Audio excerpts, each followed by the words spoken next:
तो देखो एमसीयू अब वैसा नहीं रहा जैसा कि वो 3 या 4 साल पहले था। नए हीरोज को इंट्रोड्यूस किया जा रहा है और पुराने अपनी लेगेसी छोड़ रहे हैं और इसलिए इन सुपर हीरोज की रैंकिंग भी टाइम के साथ साथ चेंज होती जाती है। सो आज की वीडियो में हम एमसीयू में प्रेजेंट सुपर हीरोज को उनके पावर लेवल के बेसिस पर रैंक करेंगे और देखेंगे प्रेजेंटली कौन है सबसे पावरफुल सुपर हीरो इन एमसीयू। और हाँ, मैं बता दूं कि नंबर 1 पे ना ही स्कारलेट विच है और ना ही थॉर ओडिनसन है। कौन है नंबर 1 पे उस सरप्राइज के लिए वीडियो को एंड तक देखना नहीं भूलना। और हाँ, इस वीडियो में हम सिर्फ उन सुपर हीरोज को लेंगे जो कि अभी एमसीयू में एग्जिस्ट करते हैं, ना कि मरे हुए हैं। सो लिस्ट को शुरू करते हैं नंबर 10 से और नंबर 10 पे है हमारे पास वॉर मशीन। तो वॉर मशीन को हमने सबसे पहले एक्शन में देखा आयरन मैन 2 में, जहाँ पे पहली बार colonel James Rhodes Iron Man का अनकम्प्लीटेड मार्क 2 आर्मर को यूज करता है और फिर उसे यूएस गवर्नमेंट के हवाले करके जस्टिन हैमर उस पे कुछ अपग्रेड्स करके उसे वॉर मशीन नाम देता है। वॉर मशीन और आयरन मैन के सूट में मेन डिफरेंस है फायर पावर का। वॉर मशीन के पास पूरा भंडारा बॉम्ब्स, बुलेट्स, ग्रेनेड्स होते हैं उसके सूट में, जिसे हमने उसे इन्फिनिटी वॉर में आउटराइडर आर्मी को डिस्ट्रॉय करते हुए देखा।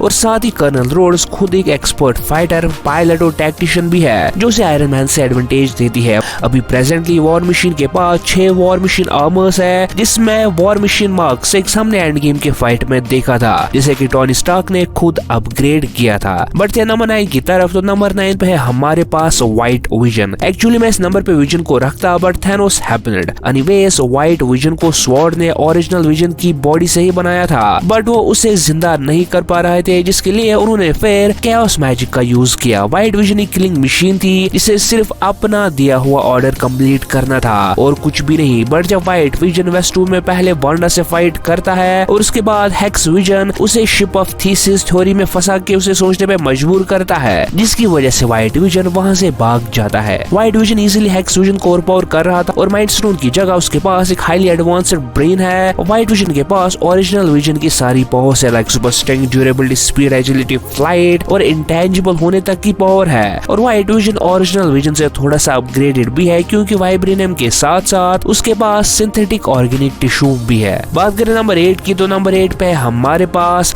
हल्क। पहले तो जो बुरी हालत हल्क की एमसीयू में हुई, दोनों पावर और कैरेक्टर वाइज ऊपर वाला हर किसी कैरेक्टर को बचाए ऐसी हालत होने से। फ्रॉम ए बिल्डिंग स्मैशिंग का ये बंदा अभी पत्थर भी सीधे से नहीं फेंक पा रहा है। और आज से 5 साल की बात करें तो मैं हल्क को टॉप 5, हेक शायद से मैं हल्क को टॉप 3 में भी रख लेता। बट अब जो इसकी हालत है एमसीयू में उस हिसाब से हल्क को नंबर 8 पे रखना भी जस्टिफाइबल नहीं है। एंड गेम में हल्क एक स्मैशिंग बीइंग की जगह साइंस मास्टर बन गया। Obviously we all love professor Hulk, but वो तोड़ने वाला, एनिमीज को फोड़ने वाला हल्क को हमने हमेशा से मिस किया है एमसीयू में और शायद से अब हम हल्क को अपने फुल पोटेंशियल पे कभी देख भी ना पाए। और शेल का ट्रेलर देख के जो हमने हल्क का जो बनते देखा, उससे लगता है कि वो दिन दूर नहीं जब हम शी हल्क को भी हल्क को हराते देखेंगे। अबॉमिनेशन को तो एमसीयू में इवॉल्व और साथ साथ पावरफुल बनते दिखाया जा रहा है, बस सिर्फ हल्क के साथ ही क्या दुश्मनी थी ये समझ नहीं आता। बात करें नंबर 7 की, तो नंबर 7 पे एक ऐसा सुपर हीरो है जिसका आई डोंट नो कोई हेटर होगा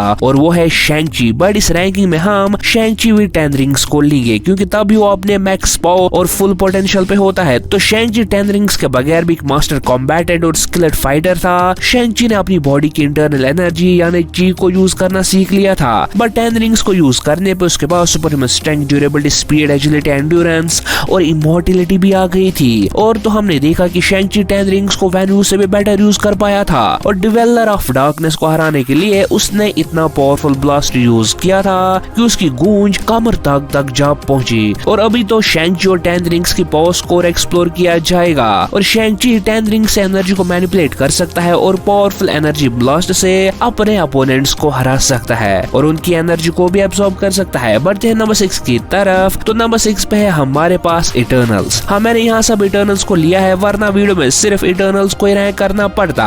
एज वी नो इटर्नल सेलेशियल्स के बनाए गए कॉस्मिक गॉड्स या कॉस्मिक रोबोट्स है जो कि अर्थ पे 7000 साल पहले आए थे और इनके पास कॉस्मिक एनर्जी को मैनिपुलेट करने की पावर है, जहां इकरेस जैसा इटर्नल इस कॉस्मिक एनर्जी का यूज करके फ्लाई और एनर्जी बीम शूट कर सकता है। गिलगिमिश के पास सुपर स्ट्रेंथ है, स्ट्राइफ के पास इल्यूजन्स कास्ट करने की, ड्रू के पास माइंड कंट्रोल की पावर और ऐसे सरसी इन कॉस्मिक एनर्जीज का यूज करके मैटर को मैनिपुलेट कर सकती है, जहां वो किसी भी चीज को लिटरली किसी भी दूसरी चीज में ट्रांसफॉर्म ट्रांसफॉर्म कर सकती है, जैसे उसने तियामुत की सेलेशियल बॉडी को पूरा रॉक का बना दिया था, एक ट्रक ऑफ फ्लावर्स में चेंज कर दिया था, एटसेट्रा एटसेट्रा। अब ये सरसी इक्रिस की तरह कोई वॉरियर नहीं, बट अगर हम on the basis of powers की बात करें तो सरसी सबसे पावरफुल इटर्नल है, क्योंकि वो बस अपनी एक टाई से तुम्हारा पूरा सिस्टम मिला सकती है, I mean तुम्हें डिस्ट्रॉय कर सकती है। सो आते हैं टॉप 5 पे। नंबर 5 पे है हमारे पास कैप्टन मार्वल। ये एवेंजर्स एंड गेम में जब एवेंजर्स हारने के कगार पे थे तो कैप्टन मार्वल ने आके पूरे बैटल का रुख चेंज कर दिया था, जहां वो थैनोस के शिप के सारे ब्लास्ट को चीरते हुए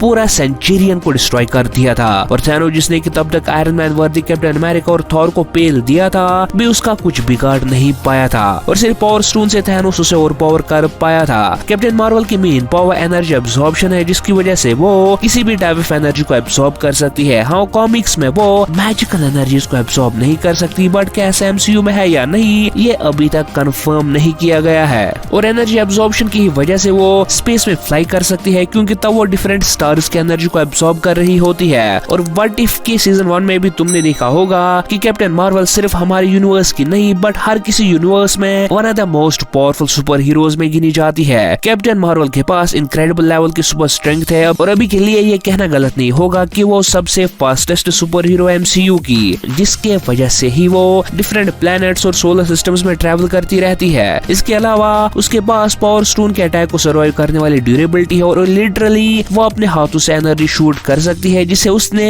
क्रीस स्पेसशिप से लेकर इन्फिनिटी स्टोन्स तक का सामना किया था। बढ़ते हैं नंबर 4 की तरफ। तो नंबर 4 पे है हमारे पास डॉक्टर स्ट्रेंज। एक्चुअली मैं डॉक्टर स्ट्रेंज को इसे ऊपर रखने वाला था, बट जो हालत उसकी multiverse of madness sorry I mean Wanda vision season 2 में की गई, उसके बाद आई थिंक ये पोजीशन उसके लिए परफेक्ट है। ये बंदा थैनोस विद 4 इन्फिनिटी स्टोन्स को टक्कर दे चुका है, यहाँ तक कि मैट टाइटन भी इसकी ट्रिक्स की तारीफ करता था, बट अपनी ही मूवी में इसे साइड कैरेक्टर बना के रख दिया गया, और एक वीक से ये बेचारा यूनिवर्सेस से यूनिवर्सेस भागा फिरा था। ये बंदा रियलिटी को अपने हाथों पे नचाता है, लिटरली इसके पास इतने स्पेल्स है कि इन्फिनिटी स्टोन्स तक को टक्कर दे रहा था। ये बंदा स्पाइडरमैन के लिए जो उसने रियलिटी ऑल्टरिंग स्पेल यूज किया था, उसे तो पूरी रियलिटी ही ब्रेक हो रही थी। और मल्टीवर्स ऑफ मैडनेस में बंदा अपने इवल वर्जन जिसके पास डार्क होल्ड भी था तक को हरा पाया था। और एक बात, ये बंदा अब एल्ड्रिक मैजिक के साथ साथ डार्क मैजिक का भी यूज करना सीख चुका है, और पूरी डार्क होल्ड इसके दिमाग में मौजूद है। तो इसे टक्कर लेने से पहले इसका अपोनेंट कम से कम 10 बार तो सोचेगा ही। बट हाँ, कहीं अब एमसीयू में उसकी हालत मल्टीवर्स ऑफ मैडनेस की तरह ना ही कर दे, तब तो कुछ कहा नहीं जा सकता। बढ़ते हैं टॉप 3 की तरफ। तो नंबर 3 पे है हमारे पास थॉर ओडिनसन। ये किंग ऑफ एस्गार्ड लाइटनिंग का गॉड है, जो कि 1500 साल बड़ा है, और अपने इतनी लंबी लाइफ में थॉर ने इससे दुगने और पावरफुल ओपोनेंट्स को हराया है। थॉर के पास उसका वेपन स्टॉर्म ब्रेकर है, बट लव एंड थंडर में उसने अपने पुराने वेपन म्योल्निर को फिर से यूज करना स्टार्ट किया। थॉर का प्राइम था रैग्नारोक और इन्फिनिटी वॉर में, जहां वो हल्क, हेला और थैनो जैसे बींग्स को टक्कर दे पाया था, बट एंड गेम में थॉर का पोपट बन गया, और थॉर लव एंड थंडर में अगेन प्रूव किया गया कि क्यों थॉर गॉड ऑफ लाइटनिंग है, जहां उसने स्टॉर्म ब्रेकर का यूज करके पूरी की पूरी आर्मीज को अकेले डिस्ट्रॉय कर दिया और ज़ूस जैसे बीइंग तक को इंजर्ड किया था। अब हमने देखा कि कैसे थॉर गॉर से लड़ने गया, जब हर कोई दूसरा गॉड गॉर की नेक्रोसॉर्ड से डरता था कि कहीं वो उन्हें मार देगा, बट थॉर अपनी परवाह किए बगैर गॉर के आतंक को खत्म करने निकल गया। पता है क्यों? Because that's what heroes do. Thor के पास Superman strength, durability, agility, stamina तो है ही, पर स्टॉर्म ब्रेकर से वो बाइफ्रॉस्ट समन करके कहीं भी टेलीपोर्ट हो सकता है और फ्लाई भी कर सकता है। पर अब आगे थॉर का सामना किसी ऐरे गहरे से नहीं बल्कि हरक्यूलिस से होने वाला है, जो कि देखने वाली फाइट होगी। वैसे हमने ऑलरेडी थॉर वर्सेस हरक्यूलिस पे एक सेपरेट वीडियो बनाया है, इसका लिंक आपको डिस्क्रिप्शन में मिल जाएगा। बढ़ते हैं नंबर 2 की तरफ। तो नंबर 2 पे है हमारे पास स्कारलेट विच। यस, एमसीयू में स्कारलेट विच को इतना ओवरपावर्ड दिखाया गया कि बेचारा डॉक्टर स्ट्रेंज और सॉर्सरर सुप्रीम भी इसके सामने कुछ कर ही नहीं पाए। एक्चुअली मैंने डॉक्टर स्ट्रेंज और सॉर्सरर सुप्रीम दो वर्ड्स इसीलिए सेपरेटली यूज किए क्योंकि मल्टीवर्स ऑफ मैडनेस में वोंग सॉर्सरर सुप्रीम था। अब actually Scarlet Witch first demon Chthon की बनाई गई डार्क होल्ड बुक में एक पावरफुल एंटिटी थी, जो कि पूरे कॉस्मोस पे रूल करने के लिए बनाई गई थी, और स्कारलेट विच सबसे पावरफुल मैजिक यानी केओस मैजिक का यूज करती थी, जिसकी वजह से वो रियलिटी को एट हैंड चेंज कर सकती थी, जो कि हमने उसे इल्यूमिनाटी की टीम को हराने के टाइम यूज करते देखा, जहां वो इल्यूमिनाटी के टीम मेंबर्स को पावरलेस बना रही थी। और इससे पहले अर्थ के सारे सॉर्सरर्स को हराते टाइम भी स्कारलेट विच अपने केओस मैजिक का यूज कर रही थी। स्कारलेट विच अपने केओस मैजिक से पूरे के पूरे टाउन को अपने कंट्रोल कंट्रोल में ले पाई थी। और जब उसे डार्क होल्ड का पता चला तो उसने पूरे कामरताज को ही बंदी बना लिया और सारे सॉर्सरर्स ऑन अर्थ, लिटरली सारे सॉर्सरर्स को हराया। स्कारलेट विच केओस मैजिक से टेलीकाइनेसिस और टेलीपैथी जैसी पावर्स को भी यूज कर सकती है और मैटर और एनर्जी मैनिपुलेशन भी हमने उसे यूज करते देखा है, बट उसकी रियलिटी मैनिपुलेशन पावर उसे सबसे अलग, डेंजरस और पावरफुल बनाती है। सो अगर स्कारलेट विच भी नंबर 2 पे है तो कौन हो सकता है नंबर 1 पे?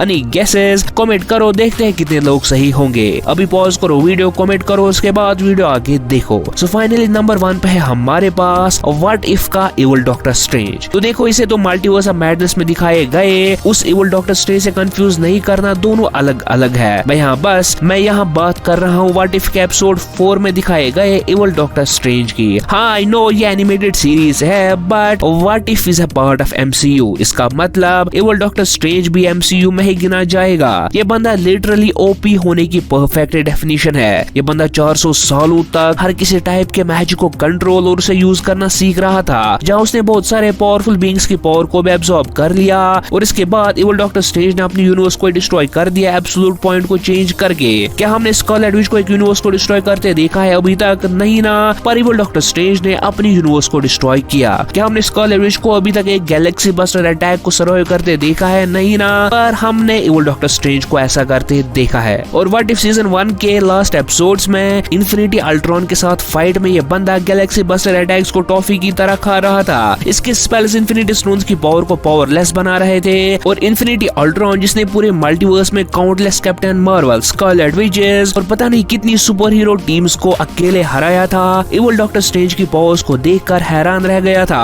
और पूरे व्हाट इफ सीजन 1 की हाईलाइट ये बंदा बन के रह गया। और साथ ही इस बंदे के पास एक इन्फिनिटी स्टोन यानी टाइम स्टोन भी है, जिसे ये सारे पैंतरे खत्म होने के बाद यूज करता है। But most of the fights में उसे टाइम स्टोन यूज करने की जरूरत भी नहीं पड़ती, क्योंकि इसके पास इतनी वास्ट एबिलिटीज और पावर्स है कि एक इन्फिनिटी गॉन्टलेट विल्डिंग बंदा जो यूनिवर्सेस को अपने हाथों से डिस्ट्रॉय कर रहा था भी हैरान रह गया था इसकी पावर्स को देख के। एंड आई होप आपको वीडियो अच्छा लगा होगा। और हाँ, ये रैंकिंग मेरे पर्सनल ओपिनियन पे बेस्ड है, इसलिए इसे सीरियस लेने की कोई जरूरत नहीं। वैसे आपके ओपिनियन में कौन है top 3 most powerful super heroes of MCU, हमें कमेंट्स में जरूर बताना। हमारी दूसरी वीडियोस आने तक आपको अगर सीक्रेट वॉर्स की फुल स्टोरी के बारे में जानना है तो लेफ्ट क्लिक करके वीडियो को एंजॉय कर सकते हो, या राइट क्लिक करके evil doctor strange versus Superman पे बनी वीडियो को एंजॉय कर सकते हो। हमारी दूसरी वीडियो आने तक आप ये वीडियोस एंजॉय करो। Till then, good I wanna be the greatest. Everybody on the fake shit. I look around and feel like everybody is the fakest. I make this